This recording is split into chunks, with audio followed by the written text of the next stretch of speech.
हमारी महफिल रमज़ान ट्रांसमिशन में, जिसमें अब एक बड़ा ज़बरदस्त सा सेगमेंट है हमारा। हाँ जी, मेरा फेवरेट सेगमेंट है। क्या बात है, क्योंकि जनाब हम तो आपके मेज़बान हैं, लेकिन चूंकि ये महफिल है और महफिल मैंने आपसे कहा जो रौनकें हैं वो लोगों से बनती हैं, फ़र्द को अफराद महफिल बनाती है। और इसी महफिल में रोज़ाना इंशाअल्लाह आप उन लोगों से मिल सकेंगे जिनसे आप मिलना चाहते हैं। और आज हमने सोचा कि बिल्कुल वक्त ज़ाया किए बगैर हम आपको उन दो मेहमानों से मिलवाएं जो कि क्या ही कमाल के लोग हैं।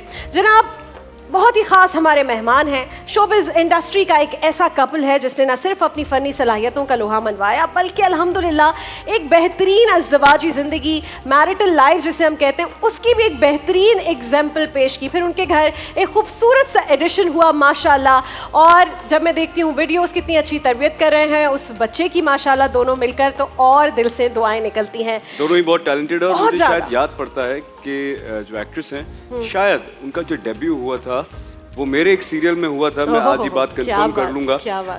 जो उनके हस्बैंड हैं वो मेरी भी बड़े फेवरेट हैं, क्योंकि वो सिर्फ एक अच्छे एक्टर नहीं हैं, वो डायरेक्टर भी बहुत कमाल के हैं। और अभी उनका एक नया प्रोजेक्ट आने वाला है, इंशाल्लाह। इसके लिए मैं एक्साइटेड भी हूँ कि मैं देखूँ उन्होंने क्या डायरेक्ट किया है, किस तरह किया है। टाइम ज़ाया नहीं करते मेरे ख्याल से। दुनिया के सामने इन्होंने अपनी जो ये वाइफ हैं उन्हें पूरी दुनिया के सामने इन्होंने प्रपोज किया था। हाँ जी, मुझे याद है। ओहो, मजा आ गया था भाई। पाकिस्तानियों को बुला के पूछते हैं ना उनसे ये बात। क्यों किया था ऐसा? बहुत लोग पूछ चुके हैं, हम भी पूछेंगे, रिपीट करेंगे सवाल। जी, हमारे घरों में बैठे लोगों की भरपूर तालियां, क्योंकि यहाँ तो हम कम ही लोग मौजूद हैं। आप सबकी भरपूर तालियों में वो खातून जो कहीं शोज पर दिखाई नहीं देती, आज पहले रोजे में आ गई हैं, बहुत शुक्रगुजार है, इकरा अजीज और यासिर हुसैन। अस्सलामु अलैकुम। महफिल रमजान में खुशामदीद। अस्सलाम वालेकुम। रमजान बहुत बहुत मुबारक। यासिर कैसे हैं? रमजान मुबारक। कैसी हैं आप? ठीक है, गुड टू सी यू। अस्सलाम वालेकुम यासिर। कैसी हैं आप? मेरे हर रमजान के दोस्त कैसे हो? आइए प्लीज, जहां आपका दिल चाहे वहां तशरीफ फरमा हो जाइए। पूरा जिसका जो एंगल अच्छा है वो वहां बैठ सकता है। नहीं, हम कहीं भी बैठ सकते हैं प्लीज। कल हमसे किसी ने पूछा कि आपका कौन सा एंगल अच्छा है, तो मैंने कहा मेरा तो पपीते जैसा मुंह है, हर तरफ से एक जैसा है, कोई एंगल खास नहीं है। उमर शरीफ चल रही है ना। यासिर आए ना तो वो यासिर की वाइब आ जाती है। Yasir thank you very much, आप आए। इकरा आप आई। इकरा आप बहुत ही कम शोज में दिखाई देती हैं, उसकी क्या रीजन है? और आज आप आ गई, आपका बहुत शुक्रिया। पता नहीं, अब मेरे साथ यासिर थे ना, इसलिए मैं ज्यादा कॉन्फिडेंट थी कि अच्छा ठीक है। अच्छा, correct me if I am wrong, आपका डेब्यू मेरे साथ हुआ था? बिल्कुल, किसे अपना कहें, बिल्कुल मेरा पहला प्ले था। मैं अभी तक सबको बताती हूँ कि मैंने वहाँ से सीखा था कि लाइट कैसे दूसरे अपने एक्टर की बचानी है। बिकॉज आई स्टिल रिमेंबर कि आपका सोलो हो रहा था और मैं बिल्कुल लाइट के सामने आकर खड़ी हो गई थी, and you looked at me कि ये क्या हुआ है, कहीं से कुछ शैडो आ रहा है, एंड देन आई रियलाइज कि अच्छा ठीक है, इस तरीके से चीजें होती हैं। मैं तो हैरान हूँ कि इनको भी लाइट की जरूरत होती है। इनको जरूरत ही नहीं है, इनको कोई जरूरत नहीं है लाइट की। बिल्कुल ऐसे ही हम जब प्रैक्टिस कर रहे थे तो एक चेहरा आता था सेट पर और पूरा सेट रौनक हो जाता था, वो दानिश तैमूर साहब। ऐसा ही होता है। मैं यासिर से पूछना चाहूंगा, आपका एक नया सीरियल मेरे ख्याल से जो आपने खुद डायरेक्ट किया है, पैराडाइज स्टार्ट होने वाला है। हाँ जी, आप एक्साइटेड हैं उसे? बहुत ज़्यादा। और बस उसकी शूट एंड पे है, बल्कि एक लोकेशन है जहाँ जब मैं वो लोकेशन की रेकी करने गया तो मेरी मुलाकात इनसे हुई और वहीं से वो बाबरकत शूट का thank you very much. Timur की मुलाकात से। इकरा, जो घर की ख़वातीन होती हैं वो सबसे ज़्यादा इंटरेस्टेड होती हैं रमज़ान से पहले कि भाई कैसी तैयारी करनी है, घर में सब चीज़ें रेडी हों, अफ्तार के लिए, सहरी के लिए। तो इकरा खुद क्या तैयारी करती है? मेरा काम होता है पकौड़े फ्राई करना और जो भी चीज़ें फ्राइंग का जो भी सारा सिस्टम होता है वो सब मेरे हाथ में होता है। और वो बहुत एंड टाइम का होता है, तो काफ़ी प्रेशर भी होता है मेरे ऊपर कि बिल्कुल रोज़ा खुलने वाला है, गरम गरम चीज़ें सर्व हो रही हो टेबल पर। तो इकरा इज वन ऑफ दोस्त जो बिल्कुल आखिरी के लिए सब रखती हैं कि यार जब चीज़ें सर्व हों तो बिल्कुल गरम गरम सबको मिले, क्योंकि इफ्तारी होती है। पहले से बनाओ वो सिमिलर है एट इट्स कोर। नॉर्मल जितने पाकिस्तानी हैं उनके साथ भी मुझे लगता है ऐसा ही होता है कि जब रोजा खुलने वाला होता है तो वो बोल रहे होते हैं यार पकोड़े तलनी है आपने, भाई समोसे रेडी है। सेम स्क्रिप्ट है सब जगह, यही कुछ चीजें अजान के बाद आ रही होती हैं। नहीं तो यासिर टाइम लग जाता है। यासिर साथ देते हैं किचन में? बिल्कुल, ये तो इनकी क्या, मुझसे बेहतर कुकिंग करते हैं। ओहो, क्या आपकी ड्यूटीज क्या हैं किचन में? मेरा भी ज्यादातर यही पकोड़े मेरे फेवरेट पकोड़े हैं, तो मैं जरा उसमें ज्यादा। अच्छा, कौन से वाले पकोड़े वैसे फेवरेट होते हैं? मैं वैसे हर चीज के पकोड़े बनाता हूं। बहुत चीज मैं जब पकोड़े बनाता हूं लोग किचन से बाहर हो जाते हैं, उन्हें होता है कि मेरा भी पकोड़ा ना बने। टमाटर के भी पकोड़े बनते हैं? टमाटर के तो बहुत मजेदार पकोड़े करते हैं, ऐसे बेसन में कुछ करके उनको फ्राई करते हैं, ऊपर से क्रिस्पी होते हैं और अंदर से बहुत सॉफ्ट हो चुका होता है टमाटर। जबरदस्त। माहिनूर, आप सुन रही हैं? माहनूर फोन में लगी हुई है यार। माहनूर क्या हो गया? माहनूर टमाटर के पकोड़े आपने बनाए कभी? टमाटर के पकोड़े? भाई टमाटर के पकोड़े, आलू के पकोड़े, पालक के पकोड़े, बैंगन के पकोड़े, बैंगन के भी फेमस है, zucchini के पकोड़े, हर सब्जी को बस बेसन लगाया लग जाए तो रोज़ा जो है ना लगता है फिर जल्दी से करीब आ जाए। मेरे ख्याल से कुछ और कर लेते हैं अब खाने के अलावा। अच्छा, मुझे ये बताइए, मैंने एक, correct me if I am wrong, सुना आपके इंटरव्यू में that you said Aiza is your favorite. Of course she is. हाँ, मतलब मैं बिल्कुल हर जगह ये एडमिट करती हूँ। आयजा का आज नाम माशाल्लाह you guys as a couple as well. मुझे बहुत प्यारे लगते हैं आप दोनों। लेकिन आयजा मतलब अगर देखा जाए दूसरों की नज़रों से, she is very close to perfection. मतलब वो हर चीज़ इतनी अच्छी मैनेज करती हैं कि I look up to her. वो एक माँ भी हैं, एक बहुत कामयाब एक्ट्रेस हैं माशाल्लाह से, और वो जिस तरीके से बैलेंस करके चीज़ों को लेकर चल रही होती है। मेरी उनसे इतनी ज़्यादा मुलाकात नहीं है, लेकिन जितना भी मैं उनको दूर से देखती हूँ या उनका काम देखती हूँ या सोशल मीडिया पे देखती हूँ, जितनी भी वो अपनी लाइफ शेयर करती हैं सबसे, तो वो मुझे बहुत सुपर बहुत अच्छा लगता है माशाल्लाह। Very hard working, very hard working also. Plus वो इतना बिजी रहती है कामों के अंदर माशाल्लाह कि उसने हर चीज़ को मैनेज भी करके रखा हुआ है, और एट द सेम टाइम वो काम भी कर रही है, एक्टिंग भी कर रही है, फोटो शूट्स भी कर रही है। बिल्कुल। ये सब होने के साथ भी यासिर, डू यू एग्री कि औरतें समहाउ सब मैनेज कर लेती हैं घर में क्या हो रहा है? अभी मेरे घर में, बिकॉज मैं छोड़कर आई हूँ अपने मियाँ और बच्चों को, तो वो जो ग्रोसरी आनी है वो मुझे ईमेल आ रही है कि जी ये ग्रोसरी करवा दें, तो मैं यहाँ से बैठ के वहाँ ऑर्डर कर रही हूँ, तो वो घर पे जाती है ग्रोसरी। तो ये औरतें कंट्रोल मेरे हाथ में, वो बाजू जो चाबियाँ लेकर ही ड्रामा घूमती। तो ये घर का काम भी बाहर का काम भी इकरा ही कर रही होती हैं, मैनेज सब चीज़ें।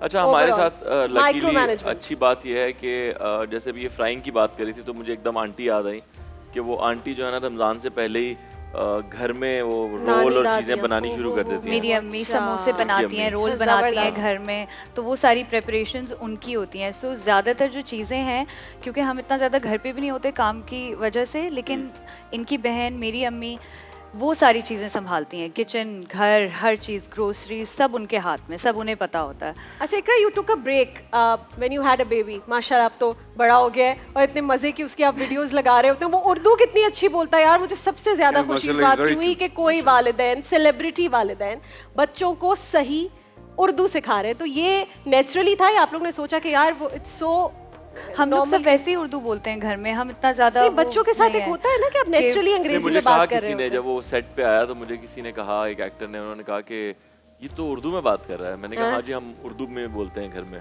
तो उन्होंने कहा कि इसको इंग्लिश सिखाओ, ये गलती मत करना, तो इसको इंग्लिश सिखाओ, उर्दू तो आ ही जाएगी। तो मैंने सोचा कि इंग्लिश तो मुझे भी आ ही गई, उर्दू आनी जरूरी है। अब मैं देखता हूँ कई लोगों को, उनको उर्दू नहीं आती, सिर्फ इंग्लिश आती है। बिल्कुल तो एक दफा आपको इंग्लिश की आदत हो जाए, हाँ उर्दू बेसिक है वो तो आनी चाहिए आपको, फिर इंग्लिश आ जाए अलग बात है, फिर पंजाबी, इंग्लिश, जितनी जुबानें, बच्चे तो बहुत क्विकली लैंग्वेजेस सीख जाते हैं। हमारे मुल्क में तो अनफॉर्चुनेटली अभी नहीं है कि हम और लैंग्वेजेस सिखाएं, बट जितनी भी जुबानें बच्चों को आप 10 से 11 साल के बीच में सिखाएं वो सीख सकते हैं। वैसे भी जब स्कूल जाते हैं, इतना ज़्यादा इंग्लिश मीडियम है हमारे सारे स्कूल्स कि वो कर लेते हैं, क्योंकि दूसरे बच्चे भी बोल रहे होते हैं, टीचर्स आपकी उसी तरीके से कम्युनिकेट कर रही होती हैं बच्चों से, तो वो बच्चे सीख जाते हैं।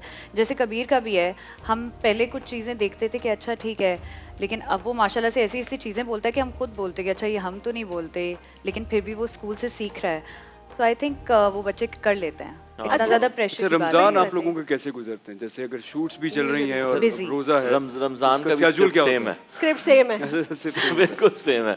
सबके रमजान जो है ना ऐसे ही गुजरते हैं। मैं तो समझूंगा कि इफ्तार के इंतजार में गुजर जाता है रमजान पूरा।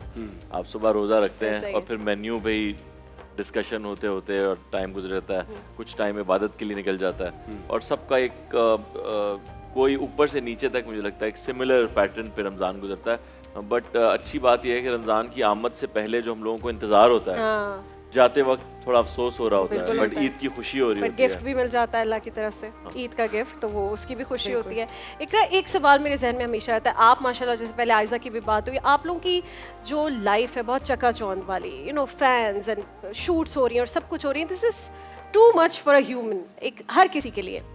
आपको जब सुकून महसूस करना होता है, आपको जब अल्लाह से करीब होना होता है, तो इकरा क्या करती है? इकरा की पर्सनल ऐसी कौन सी स्पेस है, कौन सी चीज़ है जिसमें इकरा कहती है यार मेरा सुकून ये है, मुझे यहाँ सुकून फील होता है?